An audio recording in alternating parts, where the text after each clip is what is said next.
I think what we are seeing since 2008 is the emergence of a two-speed West, a sort of a two-speed Western alliance, largely as a result of the financial crisis. And I think on one side you have most of the Eurozone, with the exception, I think, of Germany, Japan, and maybe a couple of other countries that aren't declining but are sort of stuck and don't really know what their path forward is. And I think here, I know we're going to get onto the euro crisis in the next panel, so I don't want to say too much about it, but I think we do need to address it to some degree, because it is a strategic issue. It's not just, an economic issue. If you were back in the 1930s and you were purely focused on the crisis in Abyssinia and excluded sort of the massive deterioration of the global economy, you wouldn't know quite so much about how world politics is going to evolve in that decade. I mean, it was highly contingent on the economic environment and on the world economy.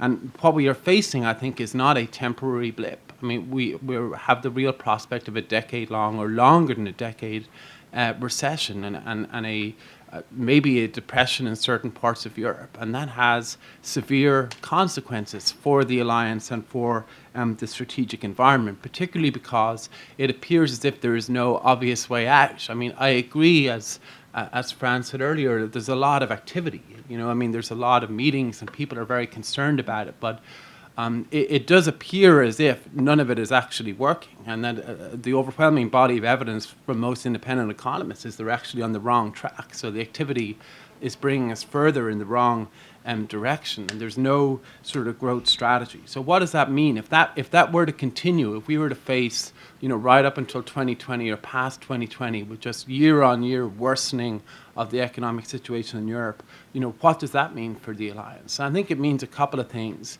The first is that the EU will be incredibly internally focused, and European countries are going to be focused internally on trying to fix the crisis. I mean, the Lisbon Treaty and the hope that it provided that Europe will be finally done with its constitutional deliberations and will be now looking to the rest of the world, which was the hope back in 2007, now appears a distant, dream, and we're back on steroids to the earlier version where, it's all about trying to solve sort of the internal, mechanisms inside the EU. And so the idea that there's going to be a huge appetite for involvement or even bandwidth for involvement in the rest of the world, I think is overly optimistic. And if that recession continues and deepens, the budgetary constraints are just going to get worse and worse. And the idea that a politician in Europe is going to decide that they're going to cut schools or workforces or health services and protect the defense budget is just, I think,